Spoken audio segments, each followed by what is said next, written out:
এই তো আমাদের পাড়ার বিপ্লব ভাই সারা আমাদের সে কত ছোট এখানে লেখাপড়া করছে, গত রাত্রে খাটাটা কিনে মারা করছে। তো ভাই একটু চিন্তা করি যে আল্লাহ তাআলা আমাকে বাঁচিয়ে রাখছেন এই আমলের জন্য। আমার জান্নাতে যায় মানুষ দুইটা জিনিসের জন্য আফসোস করবে।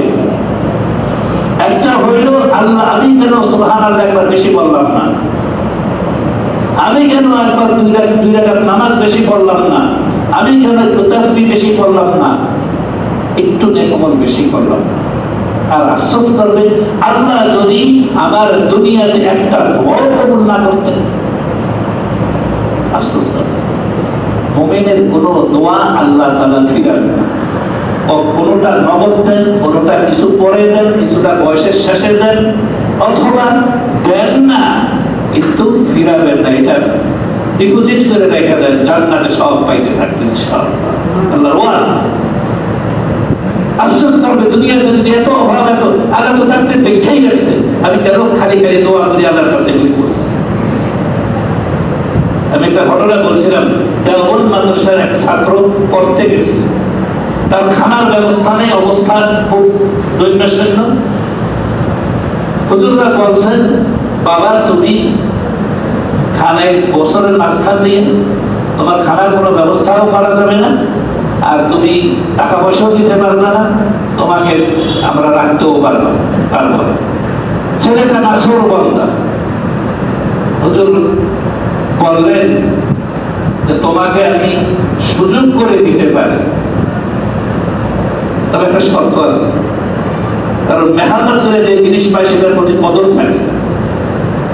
প্রত্যেকদিন আমার জন্য উযু ইস্তেনজার পানি আনবা ওই ঝর্ণা থেকে, জঙ্গলে, পাহাড়ে জঙ্গল, ওইখান থেকে ঝর্ণার পানি নিয়ে আসে। ছাত্র মানুষ, এটা তো তার কাছে মামুলি ব্যাপার, তার থাকা খাওয়ার ব্যবস্থা, এলেন শিখার ব্যবস্থা একবার কেন। প্রত্যেক দিন গভীর রাত্রে জঙ্গলে, পাহাড়ের সে ঝর্ণার পানি নিয়ে আসে উস্তাদের জন্য। সে উযু ইস্তেনজা করবে, ইবাদত বন্দেগী করবে, কিতাব পড়বে, প্রত্যেকদিন যায়। একদিন দেখে যে ওনার ওই ছাত্র যখন গভীর রাত্রে গেছে, হঠাৎ করে পাশে বিশাল একজন পাগড়িওয়ালা, জুব্বাওয়ালা, সফেদ দাড়ি, বুজুর্গ এক ব্যক্তি দাঁড়ায় গেছে। উনি বলতেছে, সালাম দিয়ে বলতেছেন বাবা তুমি কি করো এত রাত্রে এখানে? উস্তাদের জন্য পানি নেই, উস্তাদ ইবাদত বন্দেগী করে, কিতাব পড়ে, আর এর বিনিময়ে উনি আমাকে এলেন শিখান। এত কষ্ট শীতের মধ্যে, এক কাজ করো, তুমি আমার কাছে কিছু চাও, আমি মুস্তাজাবুদ দাওয়াত, আল্লাহর কাছে দোয়া করলে কবুল হয়, আমার দরকার নেই। তখন বিরাজিনী করতেছে, উনি তখন নিজের পরিচয় দিল যে আমি খিজির আলাইহিস সালাম,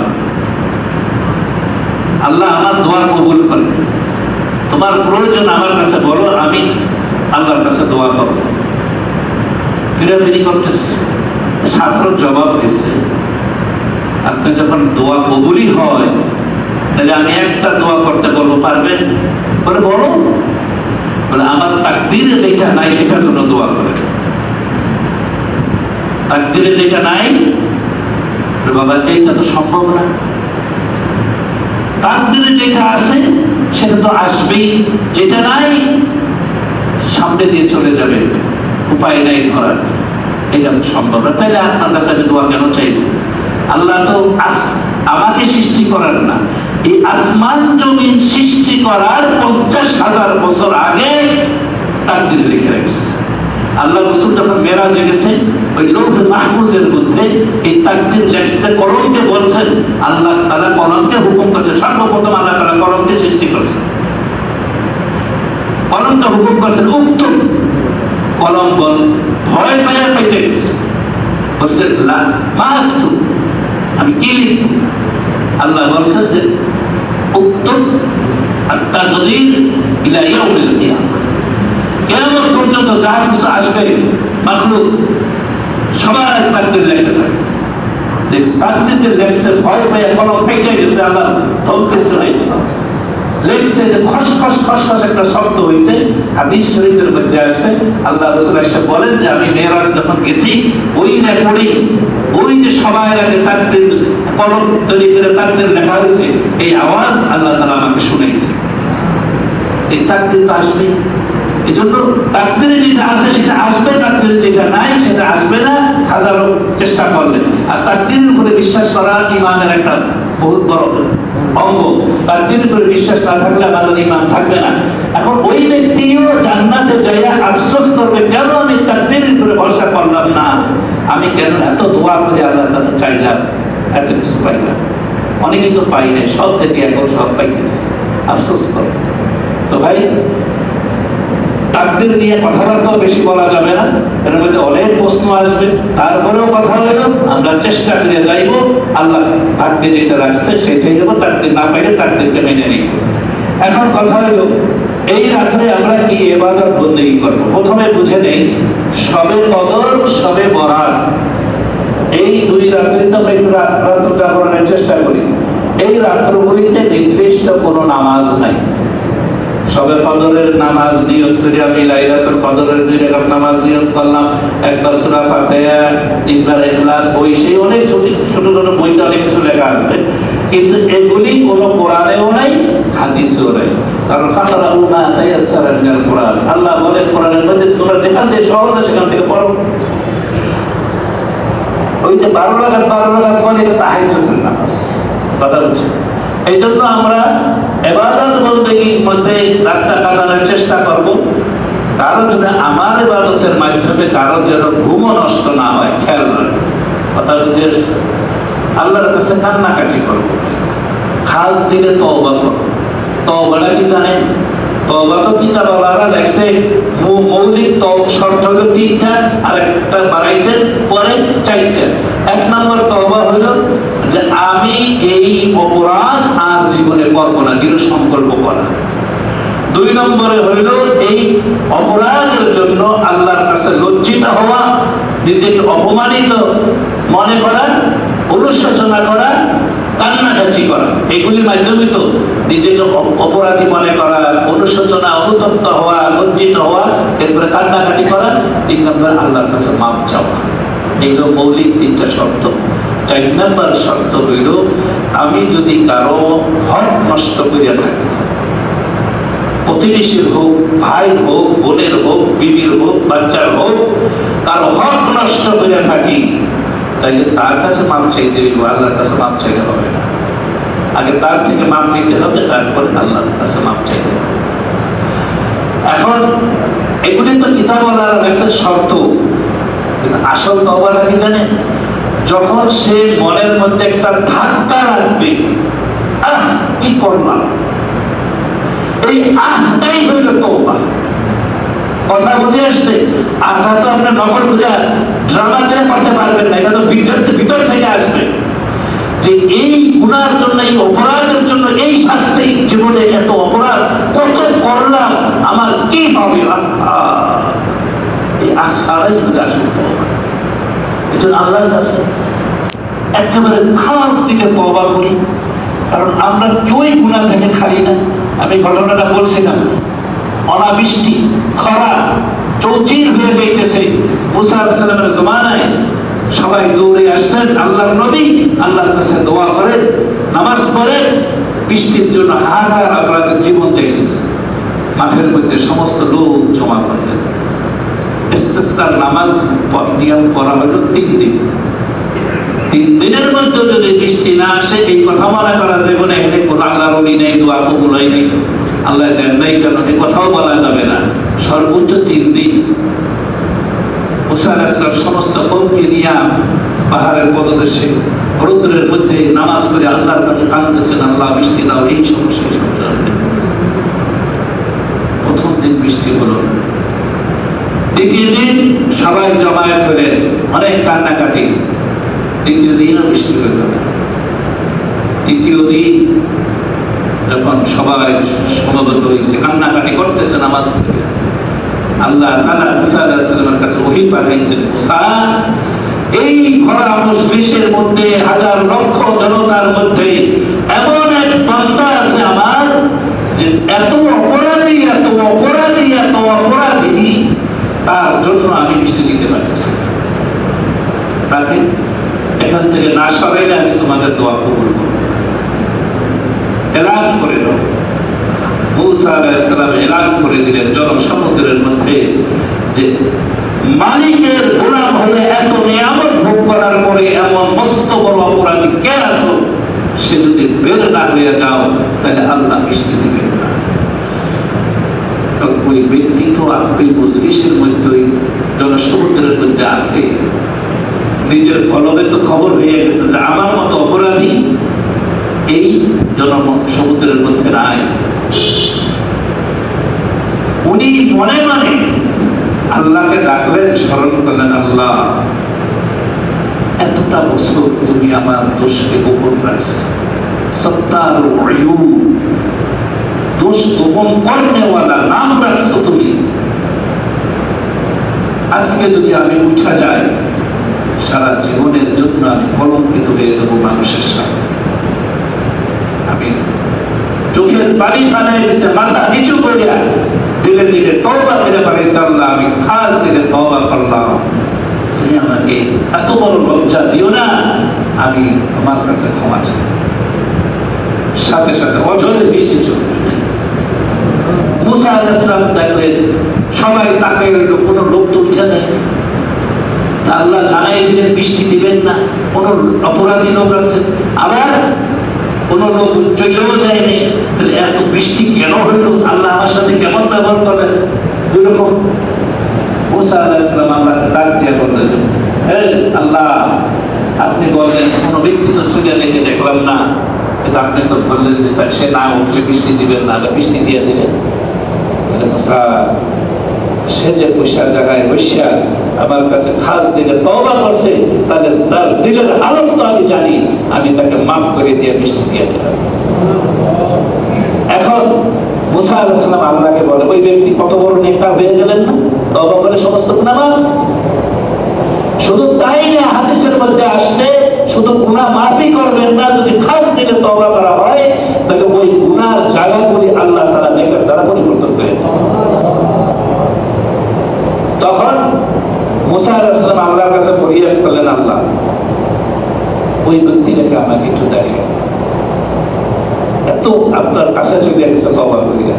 বলে, মুসা এতটা বছর তার দোষ আমি গোপন করছি, কাউকে জানতে দেইনি, এখন তার খাস দিলে তওবার কারণে আমি তাকে ক্ষমা করে দিয়েছি, এখন তাকে পরিচয় করে দিয়ে মানুষের সামনে লজ্জা আমি দিব না।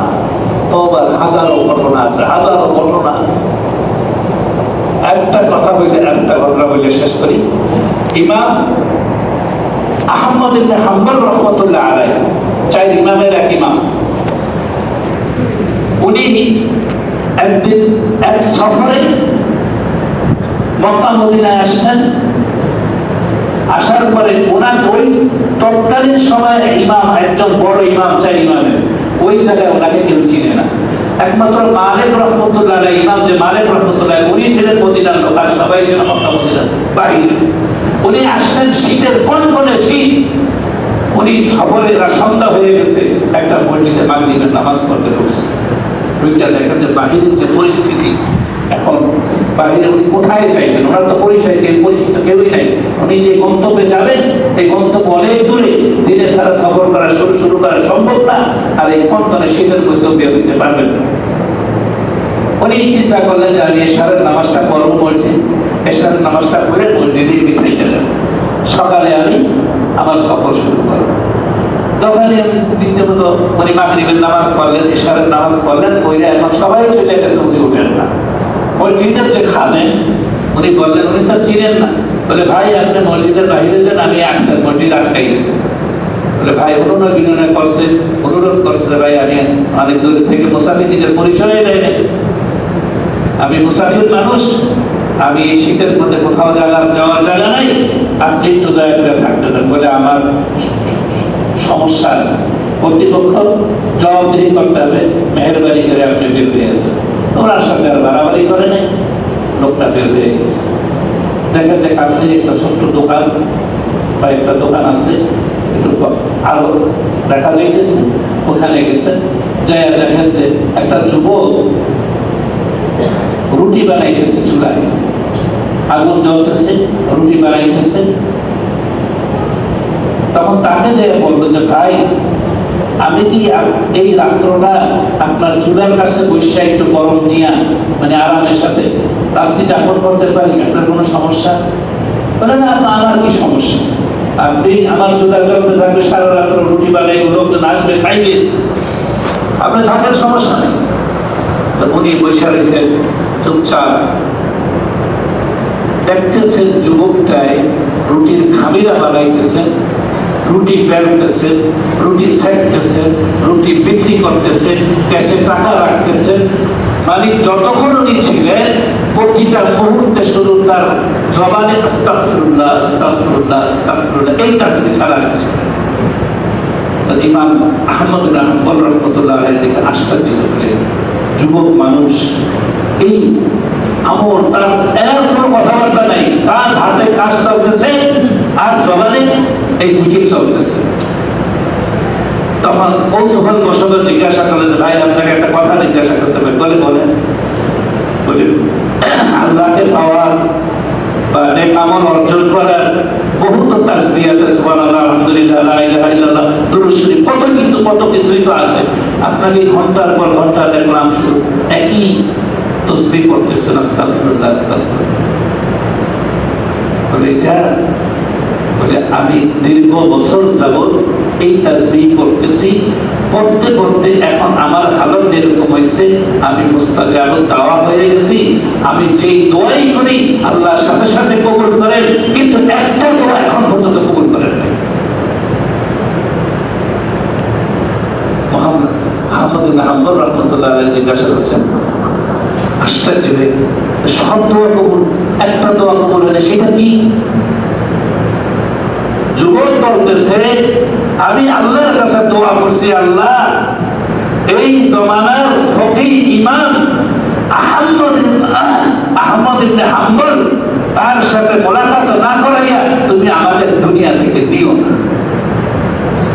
চিন্তা, ইমাম আহমদ ইবনে হাম্বল ওনার পরিচয় এখন আর গোপন রাখতে পারলেন না।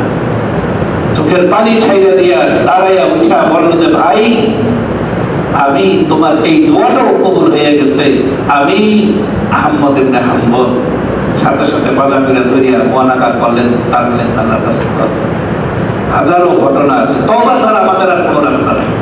গুনাহ ছাড়বো, তওবা করবো, হাজারোবার অপরাধ হয়ে গেল, হাজারোবার তওবা করবো। সেদিন বলছিলাম সূরা আরাফের মধ্যে আসছে, যেদিন তাওবা সেদিন আলোচনা হয়েছে। শয়তান বলতেছে, যখন বিতাড়িত করে দিছে, আল্লাহর কাছে পারমিশন চাইছে, আমি কিয়ামত পর্যন্ত হায়াত চাই, দিলাম। মানুষের রব রেশায় ঢুকতে পারি, দিলাম। এখন শয়তান বলতেছে, আমি মানুষের সিরাতাল মুস্তাকিমের উপরে বসে থাকবো। সরল সঠিক পথ চাইতেছি না আমরা, ইহদিনাস সিরাতাল মুস্তাকিম, আমি এই সরল সঠিক পথের উপরে বসে থাকবো। আমি তাদের ডাইনে দিয়ে আসবো, বামে দিয়ে আসবো, সামনে দিয়ে আসবো, পিছন দিয়ে আসবো। আমার দল ভারী করে একসাথে জাহান্নামে নিয়ে যাবে। আল্লাহ বলে, তোর বলা শেষ হয়েছে? বলে, হ্যাঁ বলা শেষ হয়েছে। তুই ডানে বলছস, বামে বলছস, সামনে বলছস, পিছনে বলছস, উপরের দিকে কথা তো বলছ। বান্দা যত দিক দিয়ে আসবে, তুই যত দিক দিয়ে আসস না কেন, বান্দা অপরাধ, হাজারো অপরাধ করবে, আর আমার কাছে ক্ষমা চাইবে, উপরের দিকে আসমানের দিকে তাকাইয়া চোখের পানি ছেড়ে দেবে, আমি উপর থেকে মাফ করি। হাজারো ঘটনা। তো বুখারীর মধ্যে একটা হাদিস আছে, এক ব্যক্তি শুনছে, অনেকবার বলছে, মরুভূমিতে পানি আর উট নিয়ে রসদ নিয়ে যাইতেছে। পথিমধ্যে বহু মাইল যাওয়ার পরে ক্লান্ত হয়েছে, পরিশ্রান্ত শরীর নিয়ে উট তার সামনে বাইরে রেখে সে একটা গাছের নিচে টানা দিয়ে বসছে, তন্দ্রাচ্ছন্ন হয়ে গেছে। চোখ খুলে দেখেন তার উট গায়ে।